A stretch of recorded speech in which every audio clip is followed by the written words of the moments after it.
जी जनाब, एक बड़ा कॉम्प्रिहेंसिव क्वेश्चन करते हैं जिसमें 4-5 प्रॉपर्टीज का जिक्र है और इन प्रॉपर्टीज के हवाले से बहुत सारी बातें। जी इन्वेस्टमेंट कॉर्पोरेशन लिमिटेड, जी इन्वेस्टमेंट कंपनी लिमिटेड है, GICL acquires property and develops them for diversified purposes, for example resale जो इसकी मेन एक्टिविटी है, और इसके अलावा ये लीजिंग के लिए भी इस्तेमाल करती है और अपने पर्सनल इस्तेमाल के लिए भी करती है। तो जो पहली बात आपको यहाँ से पता चली वो ये है कि GICL जो है ये एक ऐसी बिजनेस एक्टिविटी है जिसका मेन काम ही प्रॉपर्टीज को लेकर सेल करना है। तो प्रॉपर्टीज जो है इस तरह के बिजनेसेस के लिए इन्वेंटरी का पार्ट भी कंसिडर की जाएगी जब वो सिर्फ और सिर्फ रीसेल के लिए रखी हुई है। GICL applies the fair value model for its investment property, okay, and cost model for property plant and equipment. ठीक है जी। कुछ बिल्डिंग्स हैं जिनकी डिटेल्स हैं। बिल्डिंग्स हैं property A, B, C, D और E, और इनकी एक्विजिशन डेट बताई हुई है, इनकी यूजफुल लाइफ बताई हुई है, इनकी कॉस्ट बताई हुई है कि जब ये परचेज किए गए थे तो किस कॉस्ट पे परचेज किए गए थे, रेजिडुअल वैल्यू क्या है इनकी, और इनकी फेयर वैल्यू क्या है। ये फेयर वैल्यू, ये भी कॉलम फेयर वैल्यू का और ये भी कॉलम फेयर वैल्यू का। 2011 और 10 की फेयर वैल्यू दी गई है और ये सारी की सारी अमाउंट्स जो हैं ये रुपीज इन मिलियन है। ठीक है जी। तो ये भी मिलियन में, ये भी मिलियन में और ये भी। और प्रॉपर्टी के बारे में कुछ मजीद इंफॉर्मेशन है। प्रॉपर्टी A, उसने कहा GICL had been trying to sell this property for the last 2 years, पिछले 2 सालों से इसको बेचने की कोशिश कर रहे हैं, लेकिन due to weak market the directors finally decided to lease it with effect from 1 October 2011 when its fair value was ₹120 million. तो मुझे समझ नहीं आ रही कि हमने करना क्या है। तो हमने एक चीज मिस किया, वो ये है कि हमने रिक्वायरमेंट्स नहीं पढ़ी। रिक्वायरमेंट्स पढ़ते हैं। रिक्वायरमेंट्स 2 रिक्वायरमेंट्स थी, एक मैंने डिलीट कर दिए क्योंकि वो आपसे रिलेटेड नहीं थी। तो prepare a note on investment property, investment property का आपने नोट बनाना है for inclusion GICL financial statements for the year ended 31 December 2011। Comparative figures आपने इग्नोर करनी है। तो एक तो हम लोग टेबल बना लेते हैं जिसमें हम प्रॉपर्टीज की वो फिगर जो कि हम लोगों ने इन्वेस्टमेंट प्रॉपर्टी के अंदर लिखनी है इन सारी प्रॉपर्टी से रिलेटेड वो लिख लेते हैं। तो मेरे पास एक प्रॉपर्टी की सारी फिगर्स आ जाएंगी। इसके बाद इसका डिस्क्लोजर नोट्स हम बाद में बनाएंगे। ठीक है। अभी मेरे लिए पर्पस ये है कि मैं इन तमाम प्रॉपर्टीज की वो अमाउंट आइडेंटिफाई कर लूं जो कि इन प्रॉपर्टीज की मैंने स्टेटमेंट ऑफ फाइनेंशियल पोजीशन में प्रेजेंट करनी है। तो वहां से ही आगे डिस्क्लोजर नोट्स निकलेंगे। मेरे पास ये काम तो बहुत ही आसान है। ठीक है ना। जितनी भी प्रॉपर्टीज है A, B, C, D, E, सबकी फेयर वैल्यू क्लोजिंग 2011 की अवेलेबल है। तो ठीक है, इसकी फेयर वैल्यू का एक टेबल बना देते हैं। हम कहते हैं ये लो ये सारी प्रॉपर्टीज। लेकिन अभी ठहर जाएं, ऐसे नहीं है कि ये सारी की सारी बिल्डिंग्स जो हैं ये रिवैल्यूएशन ये इन्वेस्टमेंट प्रॉपर्टी की है तो एक एक करके पढ़ते हैं। नंबर 1, GICL जो है ये एक प्रॉपर्टी A को सेल करने की कोशिश कर रहे थे। However, due to weak market, the directors finally decided to lease it with effect from 1 October 2011। Year and हमारा कब है जी? ईयर एंड गौर से देख लें, 31 दिसंबर है। चलें यहाँ पे आसानी हो जाती है कि साल पूरा वही है जो नॉर्मली हमारा साल चलता है, क्योंकि इससे हमें आसानी हो जाती है। अगर वो हो कि ईयर एंड 30 जून है, या ईयर एंड 30 सितंबर है, 31 मार्च है, इस तरह की डेट्स के ऊपर जो है ना वो काफ़ी आपको दिक्कत का सामना करना पड़ता है कभी कभार, लेकिन वो भी आप ध्यान से देखें तो वो हो जाता है, इतना मुश्किल नहीं है। तो पहली प्रॉपर्टी जो है ये IAS 2 में आपकी फॉल कर रही थी, क्योंकि आपने इसको अपने पास रखा हुआ था फॉर सेल, लेकिन आप इसे सेल नहीं कर पा रहे थे। ये आपकी प्रॉपर्टी जो है ये सेल नहीं हो रही थी, तो फिर आपने इसको रेंट आउट कर दिया है IAS 2 से IAS 14। आगे चलते हैं जी, प्रॉपर्टी B की बात करते हैं। Property B, the possession of this property was acquired from the tenant. Tenant को दी हुई थी, टेनेंट से वापस ले ली है 30 जून 2011 को, यानी कि 2011 के अंदर ही आपने टेनेंट से ये प्रॉपर्टी वापस ले ली है। When the company shifted its head office from property C to property B, property B आपने किसी को दी हुई थी, वहां से आपने उसको खत्म कर दिया, उसको निकाल दिया और खुद आप वहां पे जाके रहना शुरू हो गए हैं। तो ये प्रॉपर्टी B आपकी IAS 40 में ट्रीट हो रही थी, तो IAS 16 में अब चली गई है, क्योंकि IAS 40 जो है वो रेंटेड प्रॉपर्टी की बात करता है और आपने IAS 16 में ओनर ऑक्यूपाइड प्रॉपर्टी की बात करनी है। उसने कहा कि जिस डेट के ऊपर ये आपने इसको खाली करवाया है उस डेट के ऊपर जो उसकी फेयर वैल्यू थी वो 195 में। प्रॉपर्टी C की तरफ चलते हैं। When the head office was shifted from this property, ये प्रॉपर्टी जो थी इसमें आपका पहले 6 महीने हेड ऑफिस रहा है। It was leased at market rate. On the date of lease, the fair value was equal to its carrying amount.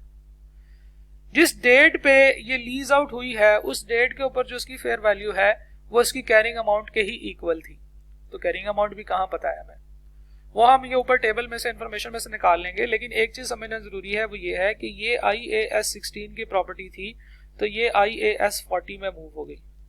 Examiner इस तरह का सवाल बड़ा बना के आपको देगा, वो कहेगा जनाब दो प्रॉपर्टीज थी, एक प्रॉपर्टी को आप रेंट पे दिया हुआ था और दूसरे में आप रह रहे थे, तो आपने क्या किया, जिसमें रह रहे थे वो रेंट पे दे दी और जिसमें आप जो आपने रेंट पे दी थी वो उसमें आप जाके रहना शुरू हो गए। तो ये दो मूवमेंट्स होंगी, एक IAS 40 से 16 में चली जाएगी और एक 16 से 40 में चली जाएगी। तो ये भी हमें पता चल गया। आगे चलते हैं, प्रॉपर्टी डी की बात करते हैं। Property D is situated outside the main city and its fair value can not be determined. It was rented to government organisation soon after the acquisition. ये जब हमने ली थी प्रॉपर्टी डी, कब ली थी, हमने 2008 में ली थी। तो 2008 से जब से ली हुई है उस वक्त से इसको हमने रेंट आउट किया हुआ, यानी कि ये IAS 40 के अंदर ही है और IAS 40 के अंदर ही रहेगी। लेकिन यहाँ पे जो कॉन्सेप्ट आपका टेस्ट हुआ वो ये था कि इस प्रॉपर्टी की फेयर वैल्यू मौजूद नहीं है।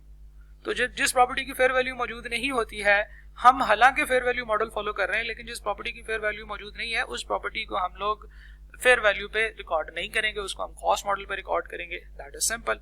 आगे चलते हैं जी, प्रॉपर्टी ई की बात करते हैं। Property this property is an office building comprising of 3 floors। 3 floors हैं जी इस बिल्डिंग के। आफ्टर एक्विजिशन ये हमने परचेज भी 2011 में ही की है, 8वें महीने में 2011 में ये प्रॉपर्टी हमने परचेज की है। 2 floors वर रेंटेड आउट, 2 फ्लोर्स जो है वो हमने रेंट आउट कर दिए, 1 फ्लोर हमने अपने पास यूज करना शुरू कर दिया होगा। On 1 November 2011 GICL established A branch office on the 3rd floor. ये देखें उसने बता भी दिया कि 1 अगस्त 2011 को आपने परचेज किया था और इसमें से 2 पार्ट्स आपने 2 फ्लोर्स आपने रेंट आउट कर दिए और 1 फ्लोर जो है वो आपने अपने पास रख लिया और आपने उसके ऊपर ब्रांच बना ली।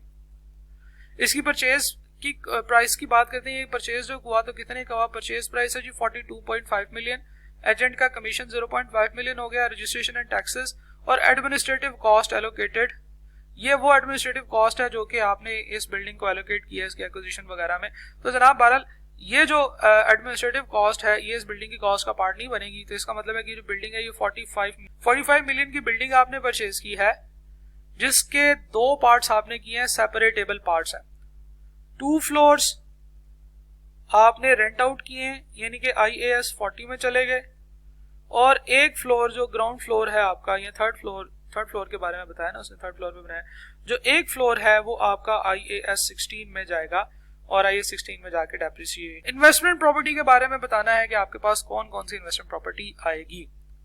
इस क्वेश्चन की और भी रिक्वायरमेंट्स करेंगे, लेकिन इन्वेस्टमेंट प्रॉपर्टी के वाले से अगर हम देखें तो इन्वेस्टमेंट प्रॉपर्टी में हमारे पास प्रॉपर्टी ए आएगी, प्रॉपर्टी सी आएगी, प्रॉपर्टी बी नहीं आएगी क्योंकि ये रेंट के ऊपर तो वो IAS 16 में चली गई, और प्रॉपर्टी डी आएगी और प्रॉपर्टी ई का वो वाला पार्ट जो कि आपने रेंट आउट किया हुआ है।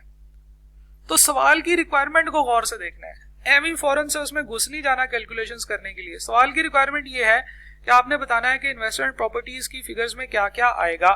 तो हम लोग ये बताएंगे कि इन्वेस्टमेंट प्रॉपर्टी का जो क्लोजिंग बैलेंस है वो किस तरीके से कैलकुलेट होगा। तो हम लोग चलते हैं जी, मैं कहता हूं जी इन्वेस्टमेंट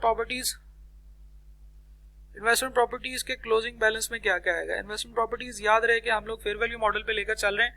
इन्वेस्टमेंट प्रॉपर्टीज के अंदर सबसे पहले इन्वेस्टमेंट प्रॉपर्टी आएगी हमारे पास प्रॉपर्टी ए। तो प्रॉपर्टी ए जो है ये हम लोगों ने IAS 2 से मूव की है, तो IAS 2 से जो प्रॉपर्टी ए आ रही है, तो प्रॉपर्टी ए ये रेंट के ऊपर जहां से मर्जी आई हो ये रेंट पे वो हमारे पास होगी और वो ये रेंट के ऊपर रीवैल्यू होगी।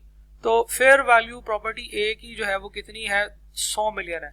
तो हमारे पास बुक्स में प्रॉपर्टी ए 100 मिलियन की इन्वेस्टमेंट प्रॉपर्टी के अंदर। हम बाकी चीजें भी करेंगे क्योंकि उसने कहा है कि आप बताएं नोट इन्वेस्टमेंट प्रॉपर्टी। तो इन्वेस्टमेंट प्रॉपर्टी के अंदर हर चीज लिखते हैं, इन्वेस्टमेंट प्रॉपर्टी का गेन लॉस भी लिखते हैं, इन्वेस्टमेंट प्रॉपर्टी के रेंटल्स भी लिखते हैं जो आपने रिसीव किए हैं, हर चीज लिखते हैं। लेकिन अभी हम सिर्फ ये बात कर रहे हैं कि इन्वेस्टमेंट प्रॉपर्टी हम लोग जो है वो ये रेंट क्या 31 दिसंबर 2011 के ऊपर इन्वेस्टमेंट प्रॉपर्टी कितनी लिखेंगे, 31 दिसंबर 2011। प्रॉपर्टी नंबर बी जो है ये IAS 16 में चली गई है, हम इसमें नहीं लिखेंगे। प्रॉपर्टी नंबर सी जो है ये IAS 16 से IAS 40 में आई है, और IAS 40 में जब आई होगी तो आके जो मर्जी उसके साथ हुआ होगा। इसकी हमने एक दो एग्जांपल्स भी कर ली हैं अब, लेकिन यहां पे आके वो ईयर एंड पे फिर दोबारा रीवैल्यू हुई है। तो प्रॉपर्टी सी जो है, प्रॉपर्टी सी, इसकी फाइनल वैल्यू जिसके ऊपर वो फाइनेंशियल स्टेटमेंट में प्रेजेंट होगी वो है उसकी fair value 150 million. Property D जो है, इस प्रॉपर्टी के बारे में हमें ये बताया गया है कि इसकी कॉस्ट तो अवेलेबल नहीं है, इसकी फेयर वैल्यू अवेलेबल नहीं है, तो ये कॉस्ट पे ही, कॉस्ट मॉडल पे चली जाएगी। तो जब कॉस्ट मॉडल पे जाएगी तो इसकी डेप्रिसिएशन चार्ज करनी होगी, तो इसकी डेट ऑफ एक्विजिशन से डेप्रिसिएशन चार्ज करनी होगी हमें, और फिर उसके बाद हमें यहाँ पे लाके इसकी closing net book value as investment property present करनी होगी। तो इसके लिए हमें वर्किंग करनी पड़ेगी। तो अगर हम प्रॉपर्टी डी की बात करें तो प्रॉपर्टी डी जो है, डेट वाज एक्वायर्ड ऑन 1 जुलाई 2008।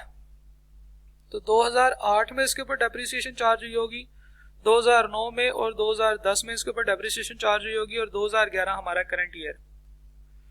2008 में ये जो एसेट परचेज हुआ होगा, ये इसकी यूजफुल लाइफ थी 10 साल, और इसकी कॉस्ट भी थी 10 मिलियन, और इसकी रेजिडुअल वैल्यू थी 1 मिलियन। तो हमारी cost minus residual value divided by 10, यानी कि यूजफुल लाइफ, ये हमारी डेप्रिसिएशन बनेगी 0.9 मिलियन। दूसरे साल भी 0.9 मिलियन, तीसरे साल भी 0.9 मिलियन, और चौथे साल भी 0.9 मिलियन। फर्क सिर्फ ये होगा कि जो पहला साल है उस साल डेप्रिसिएशन जो है वो पूरे साल की नहीं, बल्कि जुलाई से लेकर दिसंबर तक की 6 महीनों की डेप्रिसिएशन चार्ज होगी। जुलाई, अगस्त, सितंबर, अक्टूबर, नवंबर, दिसंबर, 6 महीनों की डेप्रिसिएशन का मतलब ये है कि मल्टीप्लाई बाय 6 डिवाइडेड बाय 12। तो पहले साल इसकी डेप्रिसिएशन 0.45 चार्ज हुई होगी, दूसरे साल 0.9, तीसरे साल 0.9, और इस साल भी 0.9 मिलियन डेप्रिसिएशन चार्ज होने के बाद बनेगा जनाब 3.15। तो प्रॉपर्टी डी जो है, इसकी जो कॉस्ट हम लोग अपने पास लिखेंगे वो लिखेंगे 10 माइनस 3.15, यानी के 6.85 में। प्रॉपर्टी ई के हवाले से बात करते हैं। प्रॉपर्टी ई तो 2011 में ही एक्वायर हुई थी। तो 2011 में जब ये एक्वायर हुई है तो इसकी फेयर वैल्यू तो 2010 की तो हमारे लिए रेलेवेंट ही नहीं है ना। तो इसका ये मतलब नहीं है कि ये अवेलेबल नहीं है, इसका ये मतलब है कि वो हमारे लिए रेलेवेंट नहीं है। तो प्रॉपर्टी ई के हवाले से उसने ये कहा था कि ये ड्यूरिंग द ईयर परचेज हुई है 1 नवंबर को, और इस 1 नवंबर के ऊपर हम लोगों ने इसको क्या कर दिया है, इसको हमने बाइफरकेट कर दिया है, 2 पार्ट्स में डिवाइड कर दिया। एक पार्ट हमारा IAS 40 का चला गया है। तो अब अगर 2 पार्ट्स हैं जो अलग अलग हैं, 3 पार्ट्स हैं, तो हर एक के लिए हमारी कॉस्ट भी हम अलग कर सकते हैं, क्योंकि IAS 40 टोटल जो कॉस्ट है वो 45 मिलियन है और 3 फ्लोर की है। तो अगर हम 2 फ्लोर की कॉस्ट निकालना चाहें तो वो निकलेगी 30 मिलियन, और अगर हम लोग 1 फ्लोर की निकालेंगे तो वो निकलेगी 15 मिलियन। लेकिन इस 30 मिलियन की करंट फेयर वैल्यू जो कि ईयर एंड के ऊपर आई है उसको हमने लेना है। तो इस एसेट की जो टोटल की जो फेयर वैल्यू 51 मिलियन है, लेकिन इस पूरी की पूरी प्रॉपर्टी का 2/3 ऐसा है जो कि हम लोग इन्वेस्टमेंट प्रॉपर्टी में लिख रहे हैं। तो इस प्रॉपर्टी की 51 जो है ये इसकी फेयर वैल्यू है। तो इसका मतलब ये होगा, इसको 2/3 करें तो 34 million is the fair value of the asset related to the investment. तो ये वो इन्वेस्टमेंट प्रॉपर्टीज हैं जो आपने अपनी फाइनेंशियल स्टेटमेंट में एज इन्वेस्टमेंट प्रॉपर्टी प्रेजेंट करनी। अगर आप इनको जमा करें तो आपके पास आंसर बनता है जी 100 million plus 150 million plus 6.85 million, और फिर उसके बाद हमारे पास जो अगली प्रॉपर्टी है दैट इज 34 मिलियन। तो 290.85 million, 290.85 million is the amount जो कि हम लोगों ने एज एन इन्वेस्टमेंट प्रॉपर्टी। इस सवाल को ठीक से समझें। अगले पार्ट में हम इस क्वेश्चन के ये कैलकुलेशन करेंगे कि statement of profit and loss में और स्टेटमेंट ऑफ कॉम्प्रिहेंसिव इनकम में, statement of other comprehensive income में क्या क्या अमाउंट्स जाएंगी इन एसेट से रिलेटेड। अभी तो हम लोगों ने सिर्फ ये बताया कि इन्वेस्टमेंट प्रॉपर्टी के अंदर क्या क्या जाएगा।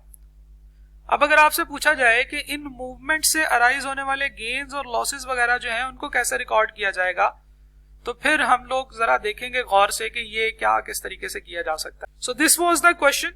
हम लोगों ने इन्वेस्टमेंट प्रॉपर्टी की क्लोजिंग फिगर्स आइडेंटिफाई की। इसकी अब आप लोगों ने प्रैक्टिस करनी है जी। Thank you very much. अल्लाह हाफिज।